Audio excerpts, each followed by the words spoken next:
Zee 24 तास एक पाऊल पुढे।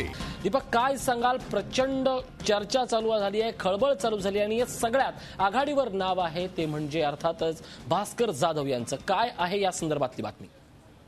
ऋषी, राष्ट्रवादीकडील सूत्रांकडून जी माहिती मिळाली त्यानुसार भास्कर जाधव यांचं नाव आघाडीवर आहे प्रदेशाध्यक्षपदासाठी आणि उद्या 11 वाजता याच नावाची कदाचित घोषणा होईल। कारण शरद पवारांनी मागच्या शुक्रवारी जी देवगिरीवर बैठक झाली होती त्या बैठकीत स्पष्ट संकेत दिले होते की प्रदेशाध्यक्षपदी तरुण आणि तडफदार नेता असेल।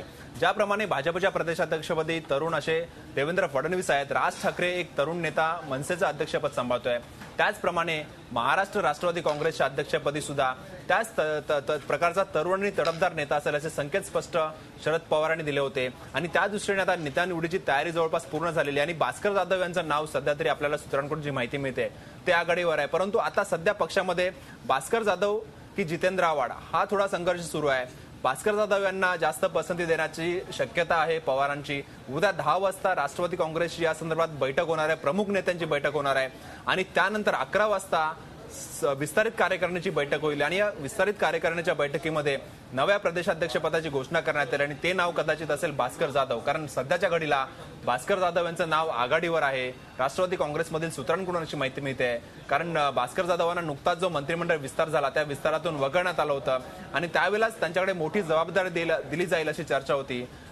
रत्नागिरी जिल्ह्यातील असलेले भास्कर जाधव हे यापूर्वी मंत्रिमंडळात होते, शिवसेनेमध्ये होते, शिवसेनेमधून ते राष्ट्रवादी काँग्रेसमध्ये आले होते। राष्ट्रवादी काँग्रेसमध्ये आल्यानंतर त्यांना विधान परिषदेवर घेण्यात आलं होतं आणि मागच्या विधानसभा निवडणुकीमध्ये त्यांनी विधानसभा निवडणूक त्यांनी जिंकली होती आणि त्यांना विधानसभा निवडणूक जिंकल्यानंतर 2009ला राष्ट्रवादी काँग्रेसने तात्काळ मंत्रिपद देऊ केलं होतं आणि आता 3.5 वर्षानंतर जेव्हा मंत्रिमंडळातून त्यांना बाहेर काढण्यात आलं तेव्हा आता पक्षाची जबाबदारी त्यांच्याकडे दिली जाईल अशी शक्यता निर्माण झालेली आहे। ऋषी, नक्कीच एकूण आपण पाहतोय ज्या प्रदेशाचं भास्कर जाधव प्रतिनिधित्व करतायत त्या कोकणाची जर आपण यावेळची जर अवस्था पाहिली तर 7 ते 8 आमदारांपैकी 3 आमदार राष्ट्रवादीचे 3 आमदार असताना 4 गट अशा भागात आहेत ज्या राष्ट्रवादीत आहेत। अशा सगळ्या परिस्थितीत संपूर्ण महाराष्ट्राचा चेहरा म्हणून काम करणं, महाराष्ट्राचं प्रतिनिधित्व करणं हे भास्कर जाधवांना शक्य होईल का? काय सांगा ऋषी? खरं तर मोठं आव्हान असणार आहे की कोकणाच्या रत्नागिरी जिल्ह्यातून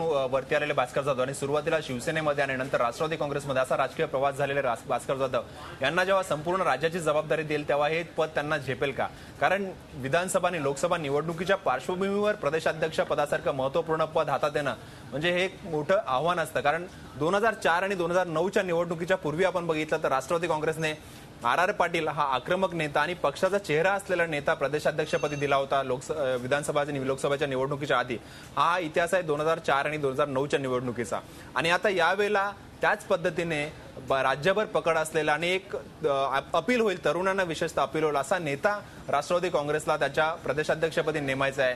त्यामुळे राष्ट्रवादी काँग्रेसने हे पाऊल उचललेलं आहे आणि केवळ भास्कर जाधवच नाही तर कदाचित त्यांच्याबरोबर एक कार्याध्यक्ष सुद्धा दिला जाईल जोडीला, जो या निवडणुकीत भास्कर जाधवांना प्रदेशाध्यक्ष म्हणून त्यांच्याबरोबर काम करू शकेल। कारण सूत्रांकडून जी माहिती मिळाली त्यानुसार भास्कर जाधव यांचं नाव निश्चित आहे, पण या संदर्भात उद्या 10 वाजता जी प्रमुख नेत्यांची बैठक होणार आहे राष्ट्रवादी काँग्रेसची त्या बैठकीत पुन्हा एकदा चर्चा होईल आणि याच्यात भास्कर जाधव आणि जितेंद्र आव्हाड या 2 नावांची चर्चा होईल आणि त्याच्यात याची माहिती मिळते। ऋषी, नक्कीच आक्रमक म्हटलं तरी आणखीन एका आक्रमक चेहऱ्याची समजूत काढण्याचे प्रयत्नही सुरूच असतील, किंबहुना सुरू असल्याचेही यापुढे दिसतील असंच म्हणता येईल। धन्यवाद दीपक। झी 24 तास एक पाऊल पुढे।